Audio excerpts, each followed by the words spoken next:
अस्सलाम वालेकुम। I am psychologist Mariam Chaudhry. तो मैं आज आपको नफसाती मसाइल के बारे में बताना चाहती हूँ। 90% लोग तो इन चीज़ों में इन्वॉल्व होते हैं, लेकिन वो इस चीज़ों से बिल्कुल बेखबर रहते हैं।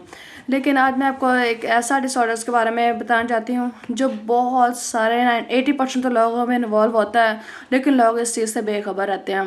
तो आज मैं आपको बताती हूँ obsessive compulsive disorder. Obsessive compulsive होता क्या है? ये एक ऐसा behaviour major disorder, mental disorder होता है जो जो एक काम को रिपीटेड में करता है।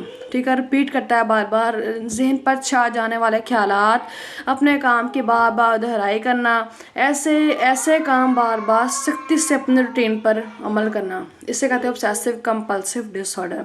सबसे पहले हम बात करते हैं ऑब्सेसिव की।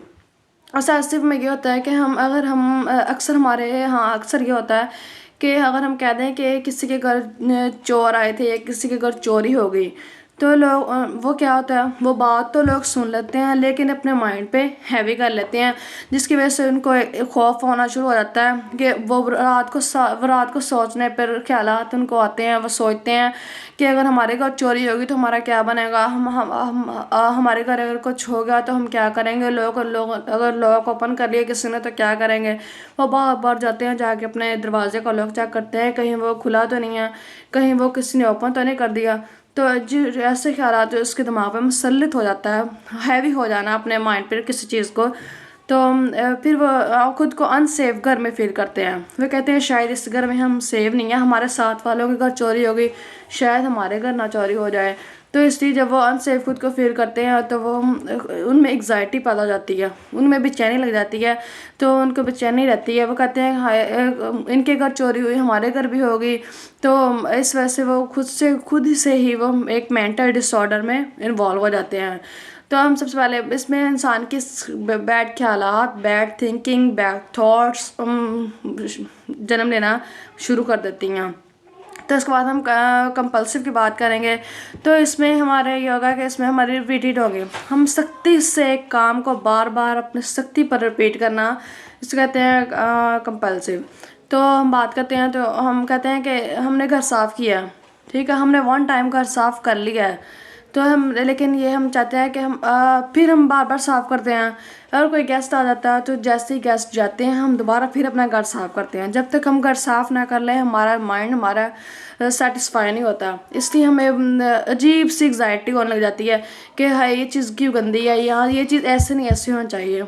जो चीज़ अपनी चीज़ों को तरतीब से रखना, ये चीज़ ऐसे है तो ऐसे ही रहनी चाहिए, इधर से इधर नहीं होना चाहिए, ठीक है। और सेकंड नंबर पर अगर हम कहीं जाते हैं तो हम लॉक लगा कर जाते हैं। जाते जाते हम 3 दफ़ा लॉक खींच के चेक करते हैं कहीं लॉक लगा नहीं लगा। जब हाँ फिर भी हमारे माइंड में ये आइडियाज़ आ जाते हैं, हमारे थॉट्स ये होती है कि पता नहीं लॉक लगा कि नहीं लगा, शायद वो ओपन हो। तो ऐसे लोग ना, बहुत से लोग इन चीज़ों में इन्वॉल्व होते हैं लेकिन वो इन चीज़ों को सीरियस नहीं लेते।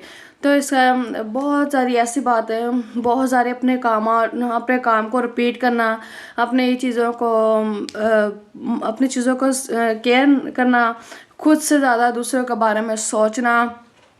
तो इसमें एक मिसाल ये भी लगती है कि वहम का शिकार बहुत है आजकल, ठीक है। इसमें ऑब्सेसिव कंपल्सिव डिसऑर्डर में हम वहम को भी ले आते हैं, लेकिन लोग वहम बहुत करते हैं। वहम ऐसे करते हैं जैसे लास्ट ईयर हमारे कोरोना वायरस आया था, तो लोग डरे हुए थे, फिर दूसरा लोग होटलिंग पर भी जाते थे, वहाँ जाकर होटलिंग भी कर लेते थे, मास्क का भी यूज़ करते थे, सैनिटाइजर यूज़ करते थे, लेकिन लोग फिर भी हर चीज़ को मद्देनजर रखते हुए लोग फिर भी होटलिंग करते थे। लेकिन लोग हाथ मिलाने से इतना डरते थे कि कहीं उनको जम्स ना लग जाए, उनके माइंड पे ये चीज़ हैवी थी कि ये चीज़ कहीं मुझे ना हो जाए। तो हम लास्ट में इसका आपको मैं बताती हूँ कि इसका इलाज कैसे किया जाता है। इसका इलाज कहता है साइकोथेरापीज़ के ज़रिए, मेडिसिन के ज़रिए, CBT थेरापी के ज़रिए किया जाता है। अगर किसी साइकोलॉजिस्ट के पास जाते हैं तो वो सबसे पहले वो आपकी फैमिली हिस्ट्री, आपकी हिस्ट्री, आपके बैकग्राउंड के बारे में जानना चाहेंगे। तो जैसे आप उनको बताएंगे तो हिस्ट्रीज ली जाती हैं और CBT कॉग्निटिव बिहेवियर थेरापी ली जाती है। तो और टॉक थेरेपी की जाती है पेशेंट के साथ, उनको रिलैक्स किया जाता है टॉक थेरेपी के ज़रिए। तो फिर एंड पे उनके मेडिसिन के ज़रिए उनका ट्रीटमेंट किया जाता है। अगर आप में ये अलामात मौजूद हैं तो आप अपने करीबी साइकोलॉजिस्ट से रब्ता करें और इन चीज़ों को सीरियस लेना चाहिए, ताकि इंसान अपने आइंदा आने वाली मुश्किलात का सामना करने से बच जाए। Thank you. अगर आपको मेरी वीडियो अच्छी लगी हो तो लाइक ज़रूर करें।